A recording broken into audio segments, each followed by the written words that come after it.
Kenapa gitu tutup tingkap? Buka tingkap. Ada kucing lah. Aku ada Mana? beli kucing dah dalam Mana? mana boleh tengok? Mana boleh? Tapi kalau kita balik kau balik pun aku nak duduk mana? Duduk dalam bonet. Dalam bumbung. Nampak? Tak ada. Kelap.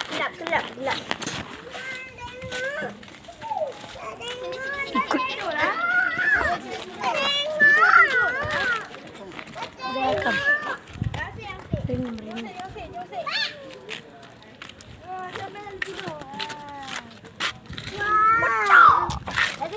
Ini kucing air punya, bukan you punya.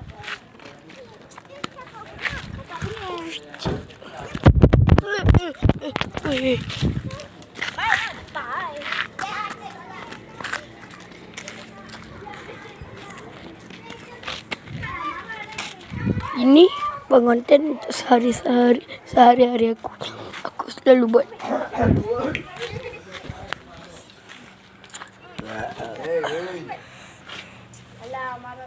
Itu bukan motor ngah. Ni motor ngah.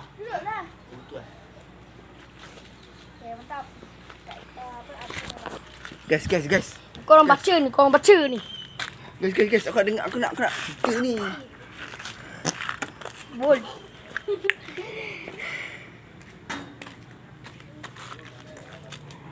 Kena letak lagu sound sikit. Elation Pupanci Parasol Mumani Tapiriko Kaza.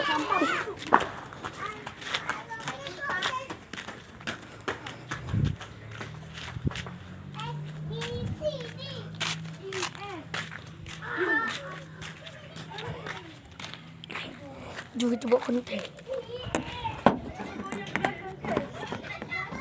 Okey.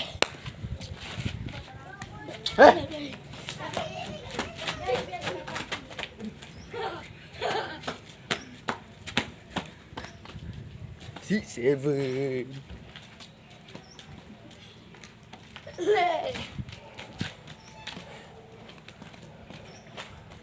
Weh, tinggi tak? Sekarang pukul ni. Pukul baca. Dah tertutup. Tutup dah. Bohong. Lawaknya. Gelak dia buat lawak. Gelak. Abang tu balik.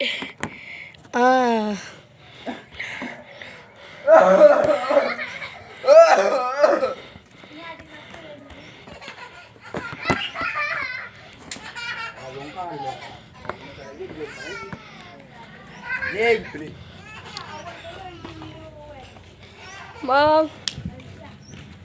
Mak Zahir dah mati. Mak Zahir dah mati. Jangan doa macam tu. Mak Zahir dah mati.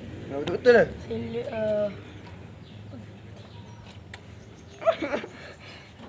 Nampak? Kantai pula. Hey you. Awak lah yang tengah tengok tu. Awak lah yang tengah tengok tu. Ni untuk awak. Tunjuk muka sikit. Janganlah blushing. Ni untuk awak. Ni untuk Ambil lah. Ambil lah. Ambil. Ambil lah. Bye-bye. Ambil lah.